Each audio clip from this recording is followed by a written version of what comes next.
வயலோ வயலோ வயலோ செழிக்க வாழ்வு தந்தானே, வயலோ வாழ்வு தந்தானே. அட பொன்னா விளையோ பூமிக்கு நல்ல விவரம் தந்தானே, உழவனின் உறவா வந்தானே.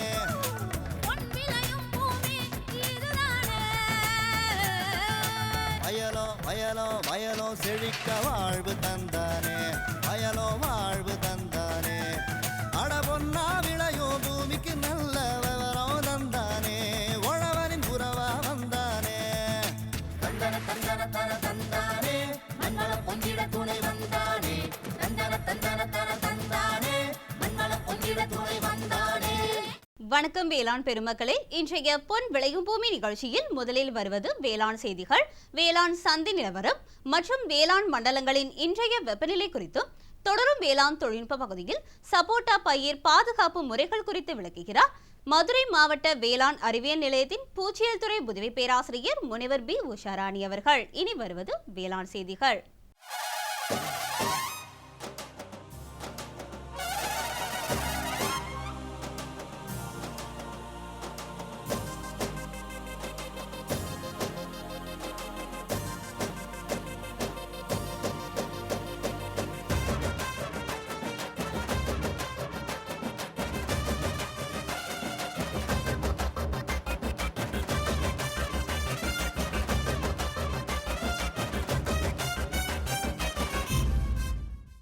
வணக்கம். வேளாண் செய்திகள். முதலில் வருவது மாத்தி யோசிச்சேங்க. லாபகரமான தென்னை நாற்று உற்பத்தி வெற்றி பெற்றதை நம்மிடம் கூறுகிறார் பாகநேரி வேளாண்மையாளர் PRV வரதராஜன். வேளாண் ஆலோசனை நேரத்தில் கால்நடைகளில் கால்சிய தாது உப்பு குறைபாட்டினால் ஏற்படும் நோய்களும் அதன் தீர்வுகளும் விளக்குகிறார் பாசேலே சேஷ். தொடர்ந்து வேளாண் சந்தையில் புதுக்கோட்டை மாவட்டம் கந்தர்வக்கோட்டை உழவர் சந்தையில் காய்கறிகளின் இன்றைய விலை நிலவரம், வேளாண் வானிலையில் மலைப்பிரதேச மண்டலத்திற்கான வேளாண் அறிவிக்கை, நாகப்பட்டினம், மதுரை, சிவகங்கை மாவட்டங்களுக்கான வேளாண் அறிவுரை, உழவர் மற்றும் மீனவர்களுக்கான வானிலை முன்னறிவிப்பு. விரிவான செய்திகள். மாத்தி யோசிச்சேங்க. வேளாண்மையாளர்கள் உபதொழிலாக பண்ணை அமைத்தல், வேளாண் இடுபொருட்கள் உற்பத்தி செய்தல் போன்றவற்றால் உப வருமானத்தை ஈட்டுவதற்கு ஏதுவாக அமைகின்றது. இதன் அடிப்படையில் சிவகங்கை மாவட்டம் பாகநேரி ராஜேந்திர பிரசாத் தெரு வேளாண்மையாளர் PRV வரதராஜன் தென்னை நாற்று உற்பத்தியினை மேற்கொண்டு வருகிறார். இவரது செயல்முறைகளை பற்றி கேட்டபோது,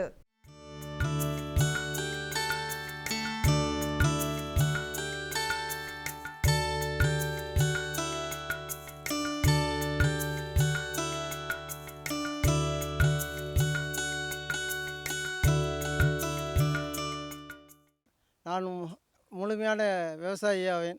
நான் மீன் வளர்ப்பு, கால்நடை வளர்ப்பு, தென்னை வளர்ப்பு தான் மூணு ஈடுபாட்டுடன் இருக்கின்றேன். என்னுடைய தென்னை தோப்பில் 3 ரக தென்னைகள் இருக்கின்றன. நாட்டு ரகம் இருக்கின்றன, குட்டை நெட்டை, நெட்டை குட்டை என்ற 3 ரகங்கள் இருக்கின்றன. நெட்டை தென்னை வேப்பங்குளத்துலேருந்து நான் வாங்கி கொண்டாந்து பட்டுக்கோட்டை வேப்பங்குளத்துலேருந்து வாங்கி வந்து வச்சுருந்தேன். அப்புறம் நெட்டை குட்டை இவங்க நம்ம இதில் TNJயில் வாங்கியிருந்தேன். குட்டை நெட்டை அவங்க TNJ ஏற்கனவே அவங்ககிட்ட வாங்கி தாய் மரத்துலேருந்து இயற்கை வழியில் உற்பத்தியாகி நான் நெத்தை எடுத்து விவசாயிகளுக்கு கொடுத்துக்கிட்டு இருக்கேன்.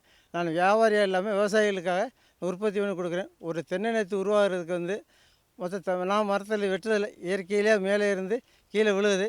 கீழே விழுதுனா மூடாக்கு போட்டிருக்கிறனால என்னோடய தென்னை மரங்கள் பழுது இல்லாமல் அதிலே விழுந்துடுது. அதை எடுத்து தனியாக ஒதுக்கி அது ஒரு மரத்தை கொடை போல் இருக்க, தென்னை மரம் தாய் மரம் கொடை போல் இருக்க வேண்டும். அதுலேருந்து 28 மட்டைகள் இருக்க வேண்டும்.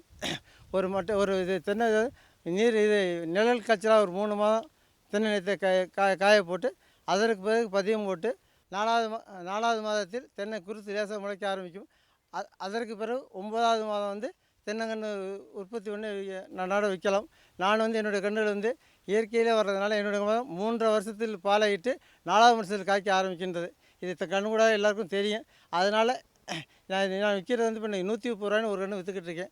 எல்லா செலவும் எனக்கு 15 மாதம் ஆகுது. ஒரு தென்னங்கன்று உற்பத்தி பண்ணி வேலைசாக 15 மாதம் ஆகுதுனால எனக்கு ஒரு தென்னங்கனுக்கு 30 ரூபாய் எனக்கு லாபம் கிடச்சிக்கிட்டு இருக்குது. அதனால் தென்னையில் உங்களுக்கு எவ்வளோ பாடுபட்டாலும் இயற்கை உரங்கள் பிரச்சனை இல்லாமல் இருக்குது. இயற்கை உரம் எப்படின்னா 2 தென்னை மரத்துக்கு நடுவில் வாய்க்காலை போட்டு அதில் உரிமட்டை கீழே பதிச்சு அதில் சாணியை போட்டு வச்சுக்கிட்டு இருக்கேன். நான் ரசாயன உரம் பயன்படுத்துகிறதே இல்லை. ஆனால் இன்றைக்கி யாரை பார்த்தா நம்ப மாட்டாங்க. அதனால் மூடாக்கு வந்து அவசியம் போடுறது. ஏன்னா மூடாக்கு வந்து ஈரத்தை காத்து கொண்டு இருக்கிறனால மூடாக்கு அவசியம் போட்டு விவசாயம் பண்ணிக்கிட்டு இருக்கேன்.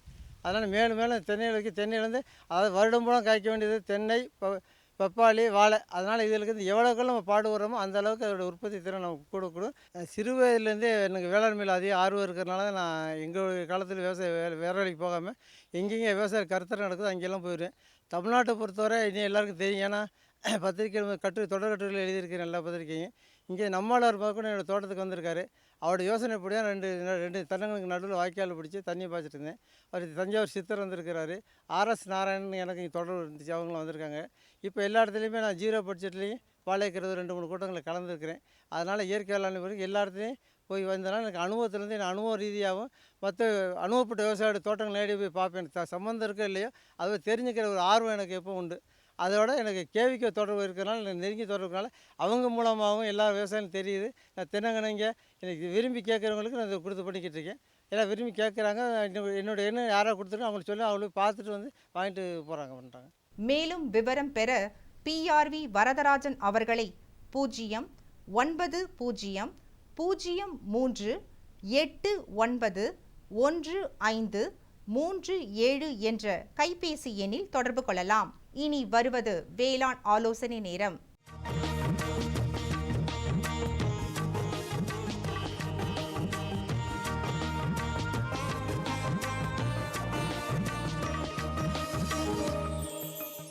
இன்றைய வேளாண் ஆலோசனை நேரத்தில் கால்நடைகளில் கால்சிய தாது உப்பு குறைபாட்டினால் ஏற்படும் நோய்களும் அதற்கான தீர்வுகளும் குறித்து விளக்கம் அளிக்கிறார் திருநெல்வேலி கால்நடை மருத்துவக் கல்லூரி மற்றும் ஆராய்ச்சி நிலையத்தின் இணை பேராசிரியர் டாக்டர் பாசேலே சேஷ் அவர்கள். இன்றைய வேளாண் ஆலோசனை நேரத்திலே கால்நடைகளில் தாது உப்புக்களின் ஒன்றான கால்சியத்தின் குறைபாட்டினால் ஏற்படும் நோய்களும் மற்றும் அதன் தீர்வுகளும் பற்றி உங்களோடு கலந்துரையாட உள்ளேன்.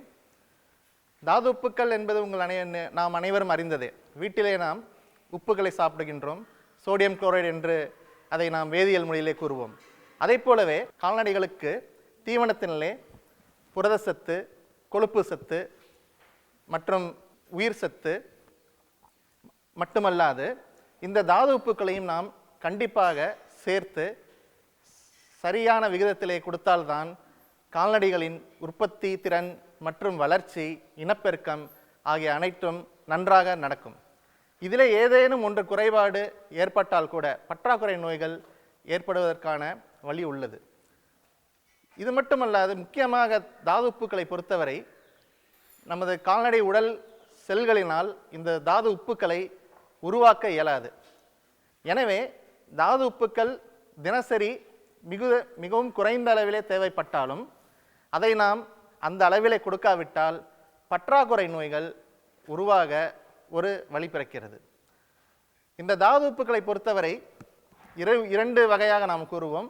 தினசரி அளவுக்கேற்ப மிகவும் தேவைப்படுபவை அதிலே பார்த்தீர்களானால் calcium, phosphorus, sodium, potassium, magnesium, chloride ஆகிய இந்த 7 தாது உப்புக்களை தினசரி அதிக அளவில், அதாவது கிராம் அளவிலே கொடுக்க வேண்டி உள்ளது.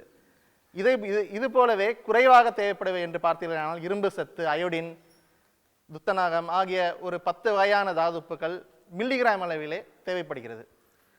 இவை அனைத்துமே கறவை மாடுகள், நாய்கள், ஆடுகள், கோழிகள் என அனைத்து வகை கால்நடைகளுக்கும் இன்றியமையாததாகும்.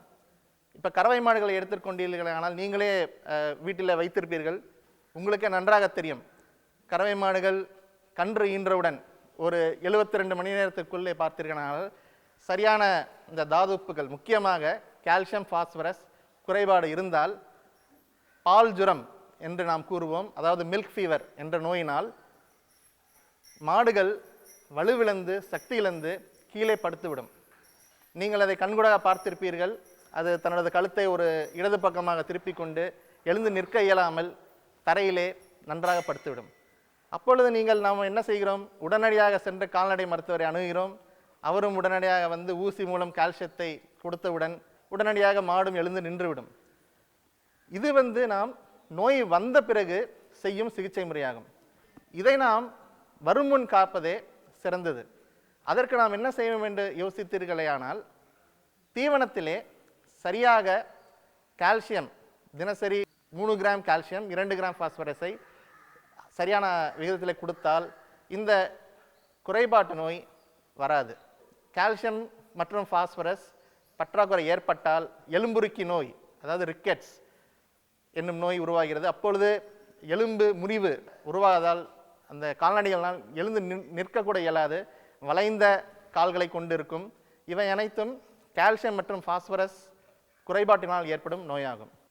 எனவே இத்தகைய நோய்களை நாம் வரும் முன் காப்பதே சிறந்ததாகும். இதற்காகவே எமது கால்நடை மருத்துவ பல்கலைக்கழகத்தின் மூலம் தானுவாஸ் மினரல் மிக்சர், அதாவது எங்கள் பல்கலைக்கழகத்தின் மூலம் தரமாக தயாரித்த உப்பு கலவை, தாது உப்புகளின் கலவையானது சிறந்த முறையில் தயாரிக்கப்பட்டு பண்ணையாளர்களுக்காக 1 கிலோ 55 ரூபாய் என்ற விலை அகப்படியிலே வழங்கப்படுகிறது. ஸோ இதை கறவை மாடுகளுக்கு எடுத்துக்கொண்டீர்களேயானால் வளரும் மாடுகளுக்கு ஒரு நாளுக்கு சுமார் ஒரு 40 கிராம் நீங்கள் தீவனத்தில் கலந்து கொடுக்கலாம். அதுவே சிறிது வளர்ந்த மாடுகள் என்றால் ஒரு 60 கிராம் வரையும், கறவை மாடுகள் பால் சுரக்கும் பொழுது ஒரு 90 கிராம் வரை நீங்கள் இதை தீவனத்தில் கலந்து கொடுத்தீர்களேயானால் இந்த மாதிரி பற்றாக்குறையினால் ஏற்படும் தாது உப்புகளின் பற்றாக்குறையினால் ஏற்படும் நோய்கள் வராது. எனவே கால்நடைகளை நாம் நலம் காப்பது நமது முக்கியமாகும்.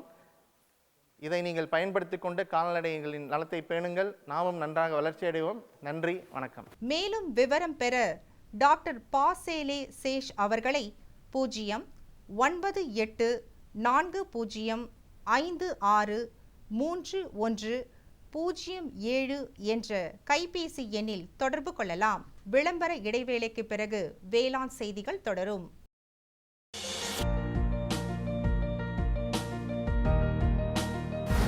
வேம்பு கலந்த யூரியா. சிறந்த உற்பத்திக்காக வேம்பு கலந்த யூரியா நம் நாட்டிலேயே 70 லட்சம் டன்னாக அதிகரிக்க 6 ஆலைகள் சீரமைக்கப்படுகின்றன.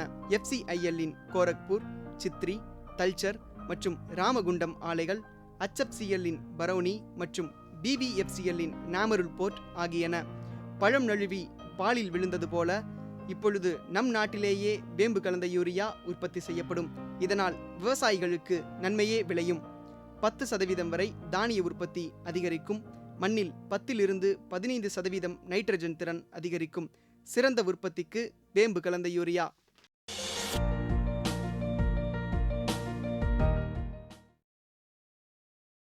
இனி வருவது வேளாண் சந்தை.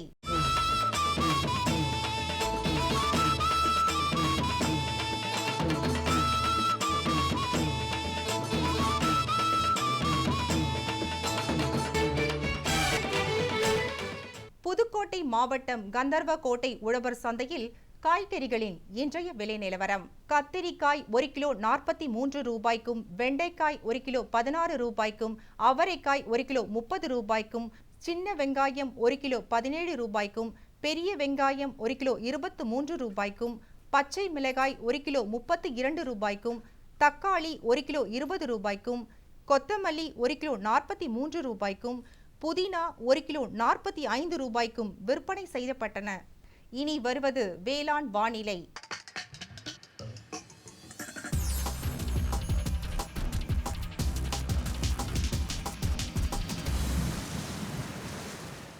மலைப்பிரதேச மண்டல பகுதிகளான நீலகிரி மற்றும் கொடைக்கானல் ஆகியவற்றில் காற்றின் வெப்பநிலை அதிகபட்சமாக 28.9 டிகிரி செல்சியஸாகவும் குறைந்தபட்சமாக 18 டிகிரி செல்சியஸாகவும், காற்றின் ஒப்பு ஈரப்பதம் 78.4%, காற்றின் வேகம் மணிக்கு 3.2 கிலோமீட்டராகவும், மண்ணின் ஈரப்பதம் 15 சென்டிமீட்டர் ஆழத்தில் 38.4%, மண்ணின் வெப்பநிலை 15 சென்டிமீட்டர் ஆழத்தில் 12.3 டிகிரி செல்சியஸாகவும், மழை அளவு பதிவு இல்லை. சூரிய கதிர்வீச்சு 643.1 கலோரி பர் சென்டிமீட்டர் ஸ்கொயராகவும், வளிமண்டல அழுத்தம் 888.4 ஹெக்டா பாஸ்கல் அளவாகவும், இலையின் ஈரப்பதம் மணிக்கு 3.6ஆகவும் இருந்தது. நாகப்பட்டினம், மதுரை, சிவகங்கை ஆகிய மாவட்டங்களுக்கான வேளாண் அறிவுரை. சிவகங்கை மாவட்ட வேளாண்மையாளர்களுக்கு முக்கிய பயிர்கள் நெல், பருத்தி, பயறு வகைகள். அறுவடை செய்த விதை நெல்லினை நன்கு காய வைத்து ஈரத்தன்மை 13% கீழ் இருக்குமாறு சேமித்து வைத்து பூச்சிகள் இல்லாமல் பாதுகாக்கவும். கரும்பில் இரும்பு சத்து குறைவாக தென்படுவதால் 250 கிராம் ஃபெரஸ் சல்ஃபேட்டை 100 லிட்டர் நீரில் அல்லது 25 கிலோ ஃபெரஸ் சல்ஃபேட்டை மண்ணில் நேரடியாக அளிக்கலாம். கரும்பில் தண்டு துளைப்பான் தெரிவதால் ஏக்கருக்கு 10 கிலோ என்ற அளவில் 3% கார்போஃபியூரானை தெளிக்கவும். நாகப்பட்டினம் மாவட்ட வேளாண்மையாளர்களுக்கு 10 லிட்டர் நீரில் 4.5 கிலோகிராம் DAP முதல் நாள் இரவில் ஊற வைத்து தயாரிக்கப்பட்ட கரைசலில் 2% DAP கரைசலை 190 லிட்டர் நீரில் கரைத்து போதிய மண் ஈரம் இருப்பின் நெல் தரிசு பயறு வகை பயிர்களில் பூக்கும் தருணத்தில் இலை வழியே தெளிக்கவும். பயறு அதிசயத்தனை ஏக்கருக்கு 2 கிலோ 15 நாட்கள் இடைவெளியில் தெளிக்கலாம். மதுரை மாவட்ட வேளாண்மையாளர்களுக்கு மாவட்டத்தில் வறண்ட வானிலையை எதிர்பார்க்கப்படுவதால் அறுவடை நிலையில் உள்ள விதை நெல்லினை அறுவடை செய்து நன்கு காய வைத்து ஈரத்தன்மை 13% கீழ் இருக்குமாறு சேமித்து வைத்து பூச்சிகள் இல்லாமல் பாதுகாக்கவும். கரும்பில் தண்டு துளைப்பானின் எண்ணிக்கை ETL அளவை விட அதிகமாக தென்படின் 1 ஹெக்டருக்கு கார்போபியூரான் 3% 10 கிலோ என்ற அளவில் தெளிக்கவும். வானிலை முன்னறிவிப்பு. உழவர்களுக்கான வானிலை முன்னறிவிப்பு. தமிழ்நாட்டின் தென் மாவட்டங்களான ராமநாதபுரம், திருநெல்வேலி, தூத்துக்குடி, சிவகங்கை, விருதுநகர், திண்டுக்கல், தேனி, மதுரை மற்றும் கன்னியாகுமரி ஆகிய மாவட்டங்களில் மழை அல்லது இடியுடன் கூடிய மழை பெய்யக்கூடும்.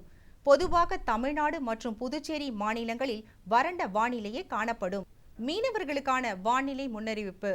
தமிழ்நாடு மற்றும் புதுச்சேரி ஆகிய மாநிலங்களில் கடலோர மாவட்டங்களுக்கான எச்சரிக்கை எதுவும் இல்லை. இத்துடன் இன்றைய வேளாண் செய்திகள் நிறைவடைந்தன. நன்றி, வணக்கம். பிரதம மந்திரி வேளாண் நீர்ப்பாசன திட்டம். விவசாயிகளின் நன்மையை நோக்கிய முன்னேற்றம். பிரதம மந்திரி வேளாண் நீர்ப்பாசன திட்டம். ஒவ்வொரு வயலுக்கும் நீர், ஒவ்வொரு துளியிலும் அதிக விளைச்சல். சரியான நீர்ப்பாசன முறைகள் மற்றும் நீர் பாதுகாப்பின் புதிய தொழில்நுட்பங்களுடன் பூமியின் நீரளவு அதிகரிக்கும். வட்டார அளவில் நீர்ப்பாசன திட்டங்கள் நடக்கும். நீர்ப்பாசனமற்ற இடங்களிலும் நீர் பாய்ச்சுவதால் உற்பத்தி அதிகரிக்கும். இந்திய அரசின் மாபெரும் திட்டம் பிரதம மந்திரி வேளாண் நீர்ப்பாசன திட்டம்.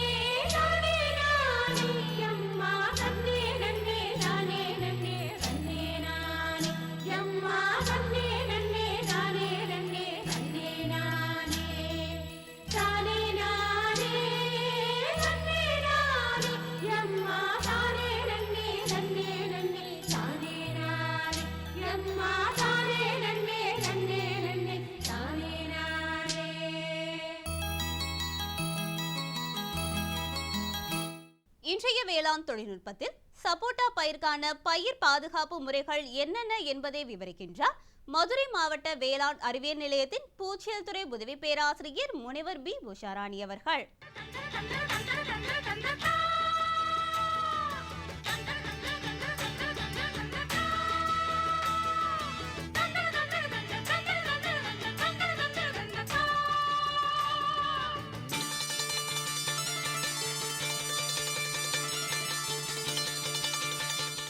இப்பொழுது சப்போட்டா மரத்தில் என்னென்ன பூச்சிகள் தாக்குது அப்படின்னு சொல்லிட்டு நம்ம பார்க்கலாம். சப்போட்டா மரத்தை பொறுத்த வரைக்கும் நம்ம எப்பப்போ நீங்கள் அதை கவாத்து செய்கிறீங்களோ அப்போ பார்த்தீங்கன்னா அதனுடைய இலைகள் எல்லாமே ரொம்ப இளந்தளிராக இருக்கும். அந்த இளந்தளிராக இருக்கிற அந்த இலைகளை நோக்கி தான் நிறைய பூச்சிகள் வரும். முக்கியமாக சப்போட்டாவில் இலைகளை தாக்குற பூச்சிகள் அப்படின்னு சொல்லி பார்த்துட்டோம்னா அதிக அளவில் சேதம் ஏற்படுத்துறது என்னென்னா இலை பிணைக்கும் புழு. இந்த இலை பிணைக்கும் புழு அது மட்டும் வராது. இந்த இலை பிணைக்கும் புழு என்ன செய்யுங்கன்னா சப்போட்டாவில் நிறையா அந்த மொட்டுகள் வருதுங்களே அந்த பூ மொட்டுக்களையுமே சேர்த்து இலையையும் அதே போல் பூ மொட்டுகளையும் சேர்த்து பிணைஞ்சிருக்கும். அதனால் இதுக்கு பேர் என்னென்னா இலை பிணைக்கும் புழு அப்படின்னு சொல்லி பேர். இந்த இலை பிணைக்கும் புழு பார்த்திங்கன்னா கையில் இருக்குது. இது ஒரு மாதிரி பச்சை நிறத்தில் அதனுடைய தோற்றங்கள் இருக்கும். அதனுடைய தலை கருப்பு நிறத்தில் இருக்கும். நீங்கள் அந்த பார்க்குறது பார்த்திங்கன்னா அது இலை பிணைக்கும் புழு என்ன செய்யும் பார்த்தோம்னா அந்த இலைகளை நல்லா சுரண்டி சாப்பிடும். இந்த புழுக்கள் வந்து இலைகளை சுரண்டி சாப்பிட்றனால தூரத்துலேருந்து நீங்கள் வந்து சப்போட்டா மரத்தை வந்து பார்த்தீங்கன்னா அங்கங்கே ஒரு மாதிரி தீஞ்சு போன மாதிரி காஞ்சு போன மாதிரி இருந்துச்சுன்னா இதுக்கு முக்கியமான அறிகுறி எதுன்னு சொன்னோம்னா இந்த இலை பிணைக்கும் புழு தான். இதை நம்ம இலை பிணைக்கும் புழு அப்படின்றதோடு மட்டும் இல்லாமல் மொட்டு துளைப்பான் அதுலேயும் சொல்லலாம். முக்கியமாக என்னுடைய தாக்குதல் வந்து எப்போ ஆரம்பிக்குன்னு பார்த்தீங்கன்னா அதிகமாக வந்து வெயில் காலத்தில் என்னுடைய தாக்குதல் வந்து ரொம்ப வந்து அதிகமாக இருக்கும். இப்போ இதனை தவிர பார்த்தீங்கன்னா எப்போ நீங்கள் வந்து சப்போட்டா மரத்தில் வந்து கவாத்து செய்கிறப்பையும் இந்த இலை பிணைக்கும் புழுவும் அந்த மொட்டு திளைப்பானும் சேர்ந்து உங்களுக்கு வந்து அதிக அளவில் சேதம் ஏற்படுத்தும். இந்த பூச்சிகளுடைய வாழ்க்கை சரிதம் அப்படின்னு சொல்லி பார்த்தீங்கன்னா ஒரு மாதத்துக்குள்ளே அதனுடைய வாழ்க்கை பருவத்தை ஃபுல்லாக முடிச்சிடும். ஒரு மாதத்துக்குள்ளே வாழ்க்கை பருவத்தை முடிச்சுட்டு சப்போட்டா பயிரானது தொடர்ந்து வந்து வருஷம் ஃபுல்லாக வந்து நம்ம வந்து சப்போட்டாவில் வந்து காய் எடுப்போம். அப்படின்ற நேரத்தில் என்னுடைய தாக்குதல் வந்து தொடர்ந்து வந்து நம்ம வந்து பார்க்கலாம். என்னுடைய சதவீதம்னு பார்க்குறப்ப நாங்கள் வந்து ஒரு ஆல் இந்தியா லெவலில் ஒரு கோஆர்டினேட்டர் ப்ராஜெக்டில் வந்து இதில் வந்து நாங்கள் வந்து வேலை பார்த்தோம். இந்த சப்போட்டாவில் இப்போ தமிழ்நாட்டு அளவில் வந்து எல்லா பகுதியிலையும் வந்து ஒரு மாதிரி நாங்கள் வந்து ஆராய்ச்சிகள் அவங்க வந்து பண்ணுறப்ப இந்த சப்போட்டாவில் இந்த இணை பிணைக்கும் புழு அதே போல் அந்த மொட்டு தலைப்பானுடைய தாக்குதல் வந்து எவ்வளோ அளவுக்கு இருந்துச்சுன்னா 25% அளவுக்கு வந்து அவனுடைய சேதங்கள் வந்து காணப்பட்டது. முக்கியமாக வந்து நம்ம வந்து வெயில் காலத்தில் வந்து இதுக்கு வந்து நம்ம வந்து தகுந்த நடவடிக்கையை நம்ம எடுத்தோம்னா இதை வந்து நம்ம வந்து குறைக்கலாம். ஏன்னா வந்து இந்த இலை பிணைக்கும் புழுலாம் நம்ம வந்து சாதாரணமாக நம்ம மருந்து அடிச்சோன்னு வச்சுக்கோங்களேன். ஏன்னா இலைய பிணைச்சி வந்து உள்ளே இருக்கிறனால கேட்காது.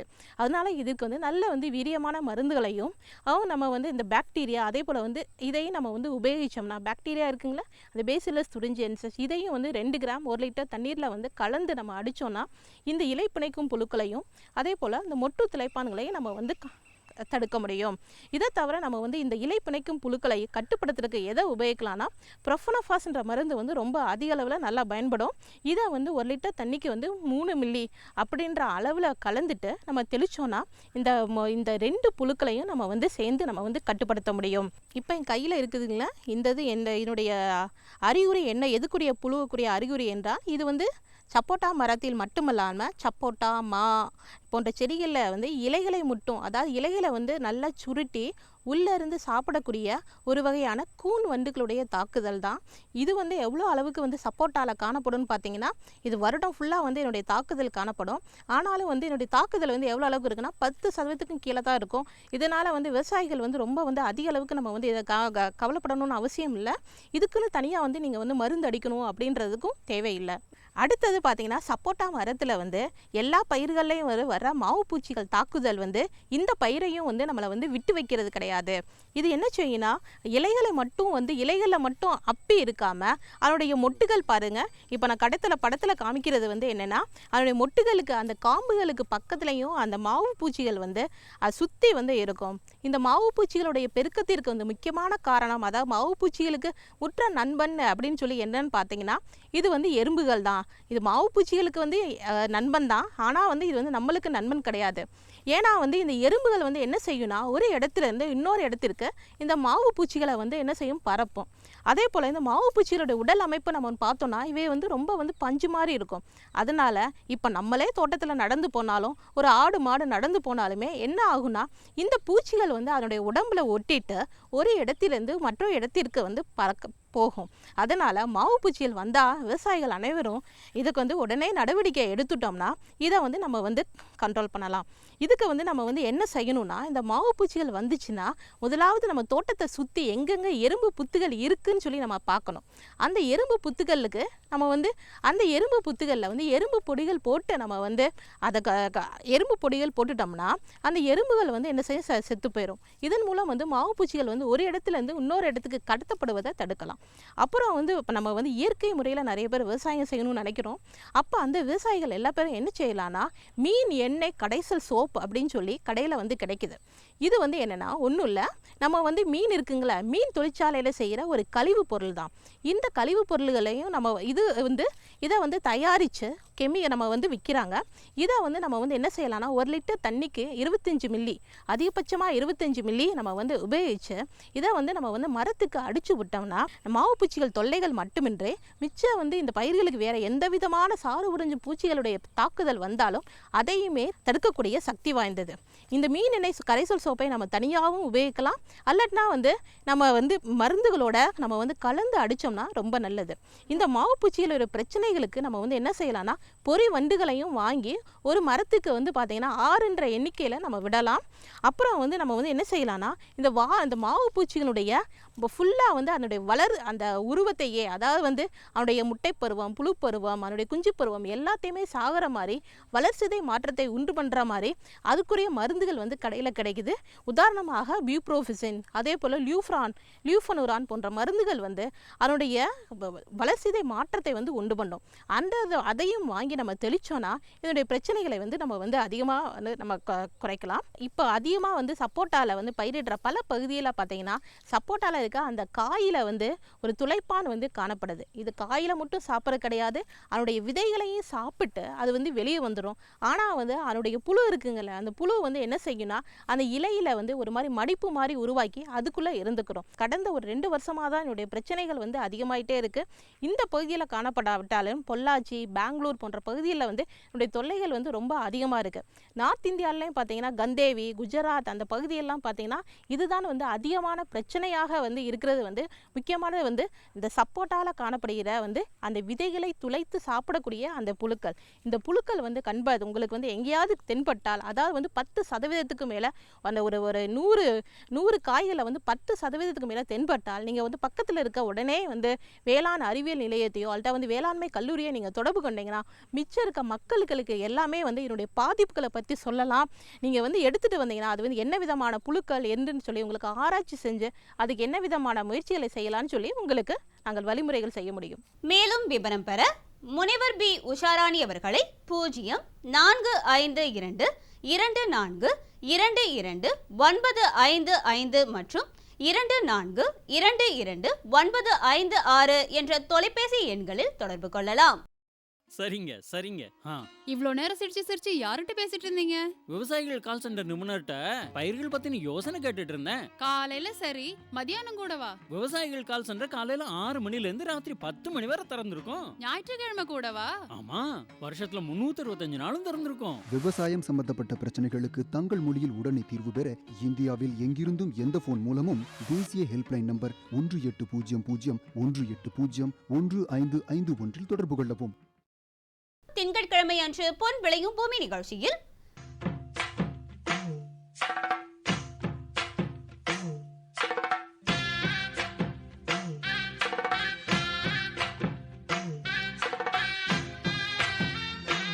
மாத்தி யோசிச்சேங்க. தேசிய வேளாண் வளர்ச்சி திட்டம் மற்றும் மரபுசாரா எரிசக்தி துறையின் கீழ் சூரிய ஒளி விவசாய பம்பு மூலம் பயன்பெற்ற வேளாண் பயனாளி பி. அர்ஜுனன் தரும் தகவல்கள்.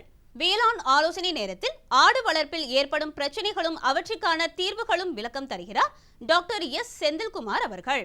வேளாண் தொழில்நுட்ப பகுதியில் விருதுநகர் மாவட்டம் வேளாண்மை திட்ட பணிகள் மற்றும் மானிய திட்டங்கள் குறித்து மாவட்ட வேளாண்மை துறையின் இணை இயக்குனர் எஸ். கனகராஜன் தரும் தகவல்கள் ஆகியன இடம்பெறும். வேளாண் பெருமக்களே, இன்றைய நிகழ்ச்சியில் இடம்பெற்ற அனைத்து பகுதிகளும் உங்களுக்கு பயனுள்ளதாக அமையும் என நம்புகிறோம். பொன் விளையும் பூமி நிகழ்ச்சியினை நீங்கள் இணையதள வழியாகவும் காணலாம். எங்களின் இணையதள முகவரி www.youtube.com/user/agriculture-chennai மற்றும் www.ddpodigai.org.in. ட்விட்டர் மற்றும் ஃபேஸ்புக் ஆகிய சமூக வலைதளங்களில் அக்ரிடிடி சென்னை என்ற முகவரியில் பார்த்து பயன்பெறலாம். உங்களின் கருத்துக்களும் ஆலோசனைகளும் வரவேற்கப்படுகின்றன. அனுப்ப வேண்டிய மின்னஞ்சல் முகவரி ddagri05chennai@gmail.com. மேலும் வேளாண்மையை பற்றிய விவரம் பெற www.farmer.gov.in என்ற இணையதளத்திலும் 180018015551 என்ற தொலைபேசி எண்ணிலும் தொடர்பு கொள்ளலாம். மீண்டும் அடுத்த பொன் விளையும் பூமி நிகழ்ச்சியில் பல புதிய தகவல்களோடு சந்திப்போம். நன்றி, வணக்கம்.